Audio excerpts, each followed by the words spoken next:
Investigators now have a very strong theory about how the strip of metal contributed to the crash. 81 seconds before the crash, Concorde AF 4590 is traveling at 323 kilometers per hour down the runway. The tire hits the metal strip. The tire explodes, and a massive 4.5 kilogram chunk of rubber from the tire flies at high speed up into the wing. But Concorde's fuel tanks are in the wings, and the delta-shaped wing is not designed to withstand such an impact. This sort of eventuality had never been foreseen in trials. It was estimated in all the trials for certificating the aircraft in the first place that if a tire exploded, the pieces of tire that would actually come away from the wheel would be about 1 kilogram in weight. The chunk of rubber that hits Concorde's wing that day weighs nearly 5 times as much, 4.5 kilograms. No one had planned for that sort of impact.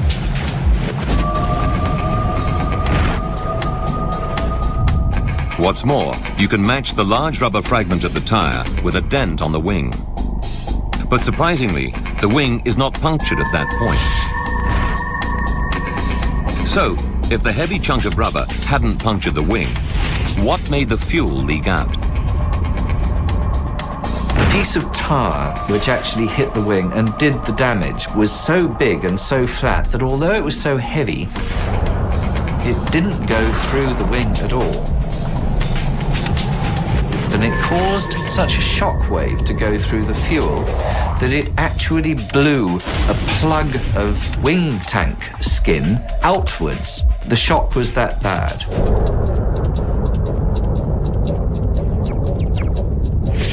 When the rubber chunk hits the wing, it sets off a pressure wave which finds the weakest joint in the fuel tank.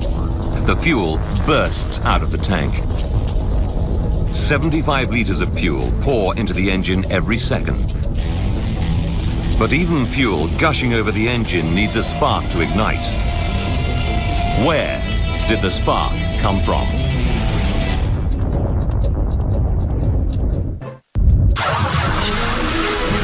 Air France Concorde AF 4590 crashes after takeoff from Paris Charles de Gaulle Airport.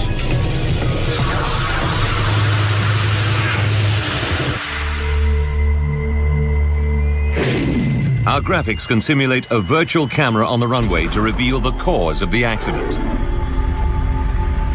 As the plane hurtles down the runway, a rogue strip of metal bursts a tire.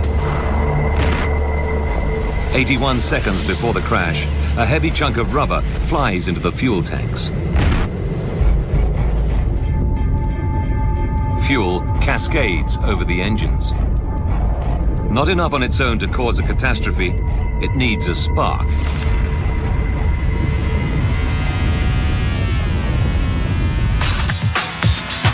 From the cockpit voice recorder, we know that the pilots have trouble with the landing gear on takeoff.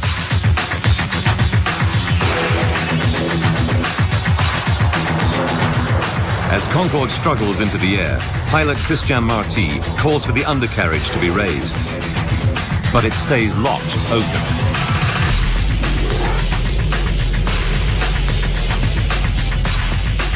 The only video footage ever taken of the doomed flight provides further evidence. It shows the undercarriage in the down position. What stopped the wheels from retracting? The most likely explanation can be seen in this computer simulation.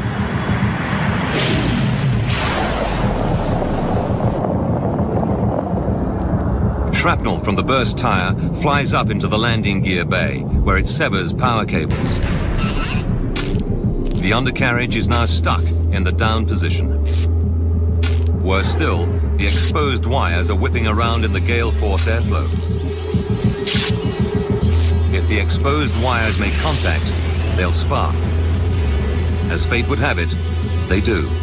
That contact ignites the leaking fuel, and at that moment, Concorde becomes a flying bomb.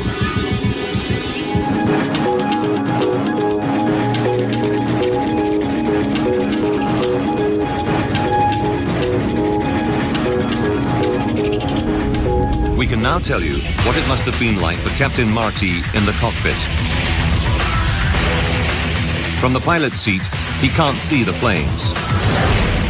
All he knows is that Concorde is losing power in engine number 2 just at the moment of takeoff. 1 second later, the control tower alerts him to the fire. Air France 4590, you have flames behind you. Computer graphics show how Concorde would have looked. Now, to make matters even worse for Captain Marty, the number 1 engine is losing power as well. Events are conspiring against him. Aviation safety expert David Learmount explains why. There was a fantastic gush of fuel out of this quite large hole, was literally drowning out that engine, which gradually lost power and finally went out. So the pilots were left with 2 engines when they're normally accustomed to having 4. It couldn't happen at a worse time. Captain Marty needs maximum power, and there's not enough runway left to stop. He wrestles Concorde into the air. Cockpit voice recordings reveal that at 4:43 and 22 seconds, the engine fire alarm sounds. And 3 seconds later, the captain shuts down engine number 2.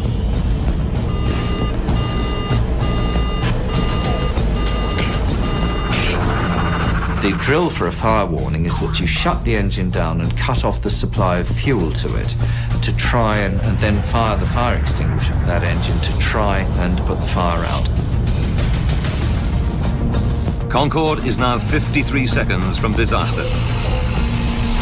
Gilles Rogelin in the control tower gives what help he can to Captain Marty. Do as you wish. You have priority to return to the field. But at 60 meters, Concorde is too low to turn around.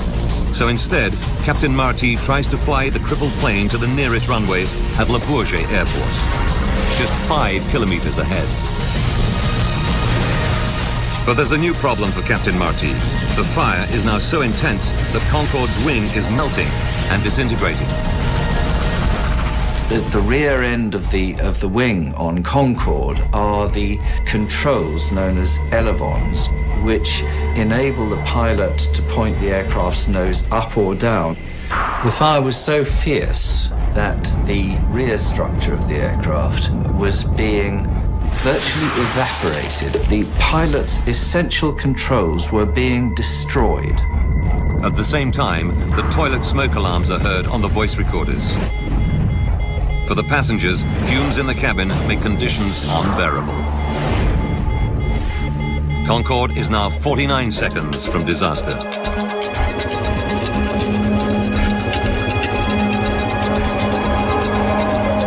In the cockpit, Christian Marty battles with the controls, trying to gain speed and height. But he's being overwhelmed by the fact that the wing and its controls are disintegrating.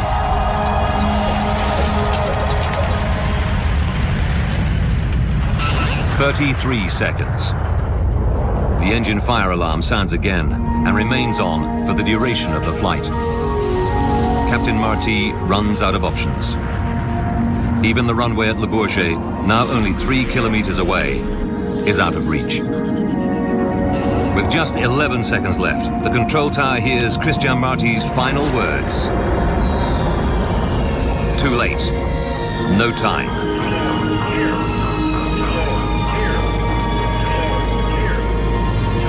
4 seconds left.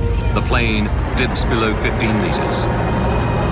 The final sort of act was the airplane reared up and heeled over into about 110 degrees of bank, so the airplane at that point became completely uncontrollable. 3 seconds. Concorde could no longer hang in the air. It stalls and begins to roll leftwards. A hotel lies directly beneath. The plane is about to come down.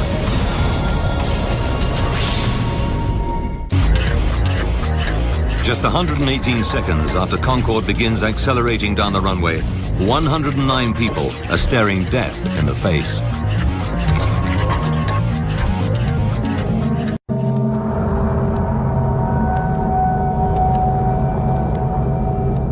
2 seconds later, Concorde crashes into an airport hotel.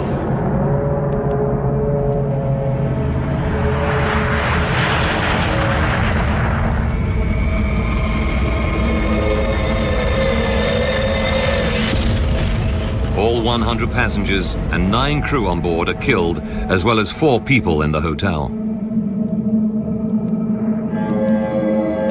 Air traffic controller Gilles Logelin started Concorde on its fateful flight, and he is a witness to those terrifying final seconds. I knew that everything was finished. I knew that that it was the confirmation of a reality that I didn't accept, in fact. And because until this moment, I still had the belief that it was not true, that it was not the reality. So it gave me the point, I think. It gave me the reality that it was over, that's what could not happen has happened, that it was a real crash.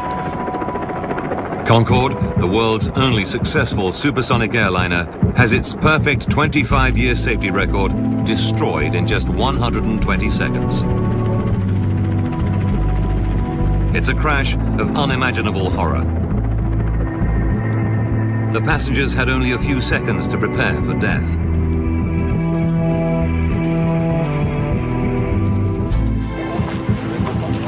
Two days later, relatives are allowed to lay flowers at the crash site.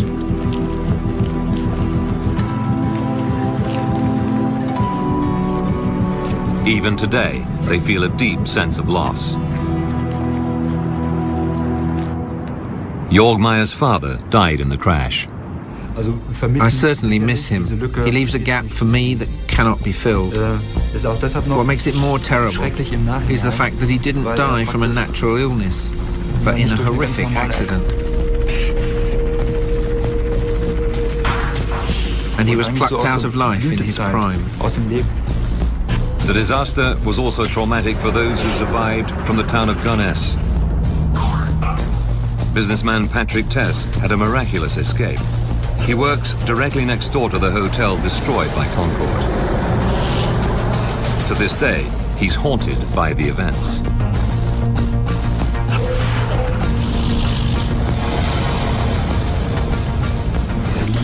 Well, of course the crash had an effect on me. You can't remain unaffected by it.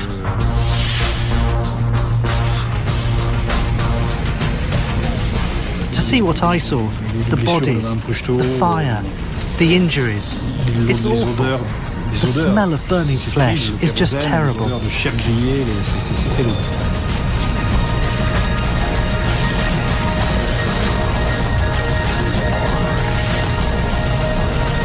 For Concorde, the Paris disaster is the beginning of the end. 3 weeks after the crash, all Concorde flights are grounded.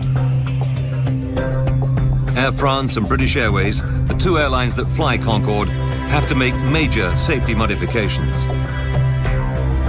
Tires are strengthened so that they remain functional even when punctured by a 30-centimeter blade. Engineers encase the fuel tanks with bulletproof Kevlar liners to resist puncture. And electrical harnesses in the main landing gear bays are reinforced.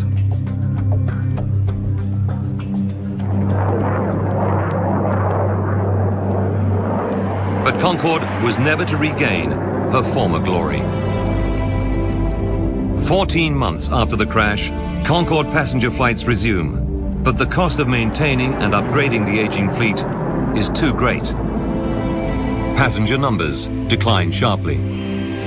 On the 24th of October 2003, Concorde carries passengers for the last time. The first era of supersonic passenger travel is at an end. Concorde is now just a museum relic.